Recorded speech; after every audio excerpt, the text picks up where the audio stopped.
Matt Aguilar here from ComicBook.com, and today I have the pleasure of speaking to Titan star Lisa Ambalavanar. How are you? Hi, I'm good, thank you. Oh man, thank you so much for taking the time. I am super stoked. Number one, because I love Titans. I'm an unabashed fan, and we Okay, are at cool. the Comic Book Nation podcast as well. We are big fans, but also Jinx rules. And very excited to have her on board for the season. Just I guess kind of starting at the beginning a little bit. Um, how did you kind of, when you were going for the role, were you like aware of the character beforehand in the comics? Kind of how did you jump into that? Yeah, I was aware of the character because I knew of the animated series. I was more aware of that version than the comic books because I didn't really grow up with comic books. I didn't own any. But when the audition came through, that was for a self-tape, a tape to send off, I then did research. So I kind of did as much as I could. It was quite difficult because they're two very different versions, and at this point, I didn't know what they were going for. But I kind of just did my best with it, and they liked it and gave me the job. And it really was at that point as simple as that. I was expecting it to be a lot harder. I wasn't expecting to get it at all. And yeah, it was just literally kind of a tape and done. Well, that's awesome. And what attracted you to the character initially? Um, well, I mean, she's really cool, but I mean, honestly, like it was a job. Like I can't I'm I not really in respect it. the position to be turning down work. Like I'm not so I was just super excited to be hired for something. And It's also amazing. yeah. And also like I knew of the series. Like I'd actually watched the series. And it's super cool. And what actor doesn't want to play a superhero or be in a show like that? Like some actors kind of go their whole careers not getting to do something like that. It was too good an opportunity to turn down for sure. Yeah. Yeah, absolutely. No, I totally understand. I just love it. It's it's such a great answer because it's so honest. um, it's one thing too because you're coming into a show where this kind of core group of characters have this cast has been together for a minute. Speaking to some of them, it really does feel like a small family that has kind of grown over time. So what was it kind of like coming into that in the middle of this season? Oh, I love them. I really do. They're such a cool group of people, and they were so nice. And yeah, a few of them. Obviously, there's quite an age range within the cast. So everyone is a family, and everyone gets on really, really well. But you know, outside filming, people are off doing their different things, and some have families to spend time with. But a couple of them I got on really well with, and I was very fortunate to kind of hang out with them and would now consider them really good friends that I keep in contact with. I had a great experience with all of them. Brenton was my first kind of introduction to the cast. We started with a lot of my episode 3 scenes, most of which are with him. And we got on so well. We're pretty much the same age. I'm actually about a year older than him. Um, but we're very much at the same point in our life, and we had lots in common, and he's just such a lovely guy. We have similar senses of humor, and we were able to riff, and we improved a lot of which actually ended up in the show. There was quite a lot that wasn't scripted that has ended up in. Um, that was just complete luck because we hadn't like chemistry read or anything beforehand. It's just lucky that he's a really nice guy, great to work with, very talented. And then I started working with Anna as well, doing the episode 3 scenes with her, and then moved into working with the rest of the group. So it was a really nice gradual introduction, similar to, it was life imitating art, really, like the same as Jinx's journey. She didn't meet everyone at once. It was the same for me. I was kind of introduced gradually. It wasn't too much all in one go. Yeah, and that's actually one of the highlights early on, is like her back and forth with Grayson. They obviously have a history. What can you tease for fans kind of coming up, how their dynamic changes, or if it changes, or how her kind of dynamic changes within the group for those next couple episodes?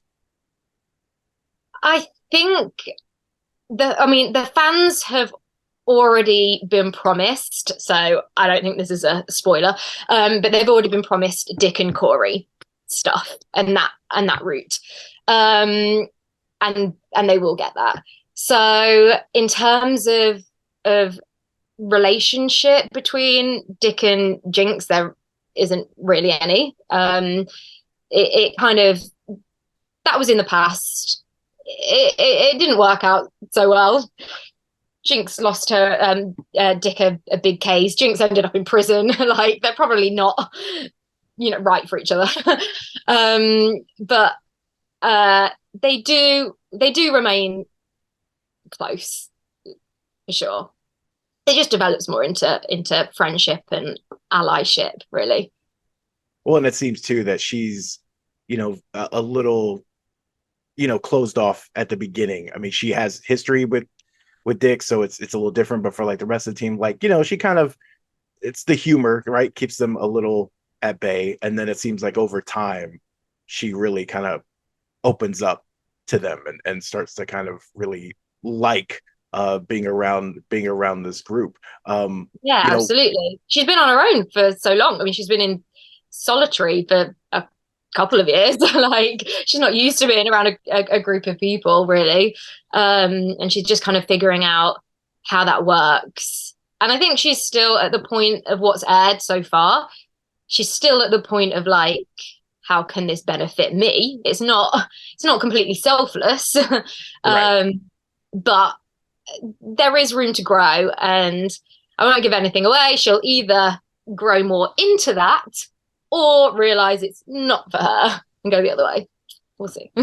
Well, of course, you mentioned, right, it's who's gonna turn down being a superhero, and being a superhero, part of the thing is you get a suit. And we've seen Jinx's suit. I know they've released like looks of it and stuff, and it looks really slick. What was that experience like, kind of getting that for the first time actually on in real life and not seeing it on paper somewhere? It was really cool, and it happened in stages as well. You have a lot of fittings to get it to that point. The designs were all already done. I didn't have any kind of say in those at all. But then the element of fitting it to your body and deciding the exact right mix of materials and where things are going to be placed and all that kind of thing, it takes a while. So I had a bunch of fittings with LJ and her team, and they are incredible, and that was just an honor in itself to go through that process, especially knowing the amazing people that her and her team have worked with. So that was really cool, and they are masters at what they do. Like, even just kind of the quality and the weight of these suits, they're very well done. They're not just like a one piece that you throw on. There's a lot to them. They're not particularly comfortable, but yeah, they look good, so that's what matters. Yeah, they look awesome on screen, but yeah, I've heard they are not the so someone's gonna make billions when they like come up with a comfortable superhero costume. Like, that's gonna go over really well. They're so tight. Well, and you also got, I mean, it's one of those things where, everyone who wouldn't want a scene where they get to kill one of DC's like most iconic villains, and yet he's a zombie, but you still got to kill him. You got to stab him in the eye. What was that whole episode seemed just like, I mean, it was probably, I don't know if it was difficult to shoot or not, or super fun. What was that whole process like? So the inside the asylum part, underneath the supermart, that was quite intense. We filmed it in Kingston prison, and we had an intense kind of 6-day week, long days filming there. Not really seeing the light of day, arriving when it was dark, leaving when it was night, and just being kind of stuck inside this prison. But we were all together, so there was fun to be had. So it was tough, but worth it, and we had a great time together. It was just tiring. And then the zombie Deathstroke stuff was really, really good fun to do. I mean, it was not really a stunt. I did it all myself. I only saw it.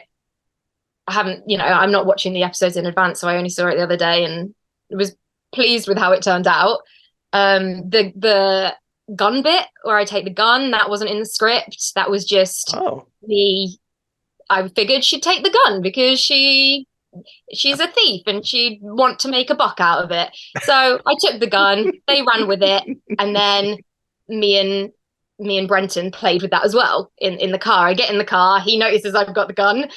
That's the kind of like improv that we were able to do and have, and so I was quite proud of how it turned out because it looked good and I added stuff to it that felt right. So yeah, it all worked out well. This is we got a couple more episodes to go of this first kind of chunk of the season. Without getting into spoilers, obviously, but what can you tease about what's coming up for Brother Blood, Mother Mayhem? We're still kind of seeing how all that plays out, and for Jinx herself. Yeah. Oh God, it's so hard to avoid spoilers. Like, what can I say? So yeah, it's no surprise because Joseph's super suit has been revealed that he does become Brother Blood. That happens. That has been revealed. So that's coming, and that's going to be pretty epic. Jinx's part to play in it all. She has quite a big part without meaning to in banding the gang together in a way.